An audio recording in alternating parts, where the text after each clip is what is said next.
Primero, vuelve Mbappé a mostrar que quiere ser el mejor del mundo. Segundo, el Real Madrid cierra un año histórico con una gran victoria. Y tercero, pues el Barça. Bueno, ahí sigue en la tabla celebrando lo que ya quedó en el pasado. El Real Madrid despedía el 2024 en casa ante un Sevilla que parecía más de vacaciones que otra cosa. Pero este partido no solo era importante por los 3 puntos, sino porque también había que disfrutar del espectáculo. Y qué espectáculo, amigos, desde un Mbappé que está encendido hasta el homenaje a una leyenda como Jesús Navas. El Santiago Bernabéu vivió una noche especial no solo por el partidazo, sino por el emotivo homenaje a Jesús Navas, quien jugó su último partido como profesional. El Real Madrid, con ese toque de señorío que le caracteriza, le hizo un pasillo antes del encuentro, mientras que el Sevilla hizo lo propio al campeón de la Copa Intercontinental. ¿Os imagináis algo así a un madridista en el estadio del Sevilla? Difícil, ¿verdad? Pero esta noche todo giró en torno a Navas, desde los aplausos de la grada hasta el sentido abrazo de Jude Bellingham, ese ser de luz que parece que vive para repartir cariño. ¿Y quién iba a decir que el Mbappé de los pantalones hasta el estómago sería la versión que todos esperábamos? El francés comenzó algo frío, pero al minuto 18, ¡boom!, golazo desde fuera del área que sorprendió a todos. Rodrigo le pone el balón y Mbappé hace lo mejor que sabe hacer, mandar a callar al mundo, y lo celebró con un nuevo gesto que ya empieza a ser tendencia. Eso sí, antes del partido ya había dado la nota. Durante el calentamiento, un balonazo suyo impactó a una aficionada. Lo mejor, Mbappé fue corriendo a abrazarla, pero justo después, otro balonazo alcanzó a un aficionado cercano, pero esta vez no hubo abrazo. Pero oye, lo importante es la intención, ¿no?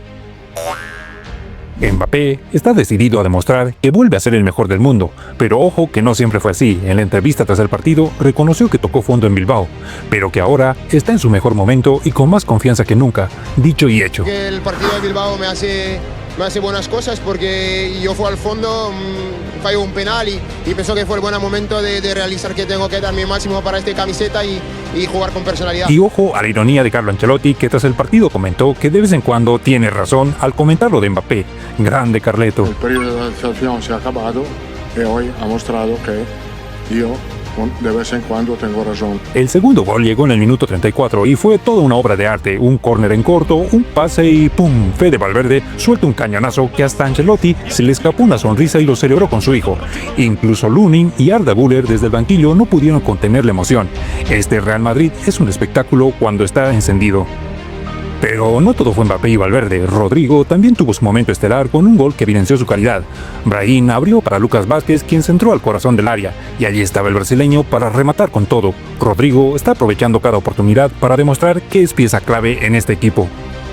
Y cuando parecía que todo estaba resuelto, Luquevaque y compañía intentaron darle algo de emoción al partido. Un buen centro de Juanlu terminó en un gol de Isaac Romero para recortar distancias antes del descanso. Pero el Real Madrid, tranquilo como siempre, salió en la segunda mitad y selló la victoria con un tanto de Brahim tras un pase espectacular de Mbappé. Lo curioso es que fue el propio Kylian quien lideró la celebración grupal con el gesto característico de Brahim.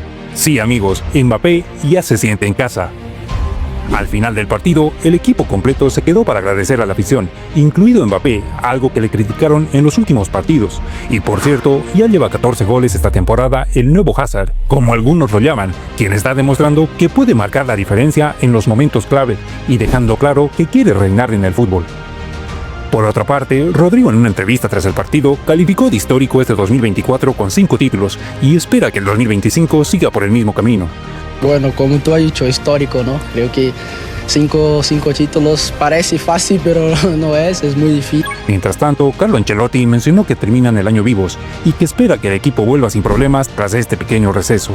Eso sí, no dejó pasar la oportunidad de elogiar a Jesús Navas. Navas representa un óptimo ejemplo para los futbolistas, para su seriedad, su profesionalidad. Y mientras el Madrid termina el año en lo más alto, el Barcelona, que en octubre celebraba la Liga, cierra el 2024 en la tercera posición y con unas sensaciones más que preocupantes. Realmente el tiempo pone todo en su sitio. En resumen, el Real Madrid despide un 2024 histórico con 5 títulos en la vitrina y un futuro más que prometedor. Como lo dijo Rodrigo, este año fue histórico, pero esperamos que el 2025 sea igual o mejor. Mientras tanto, el Bernabéu se despide hasta el próximo año con una sonrisa en el rostro, sabiendo que lo mejor siempre está por venir. ¡A la Madrid!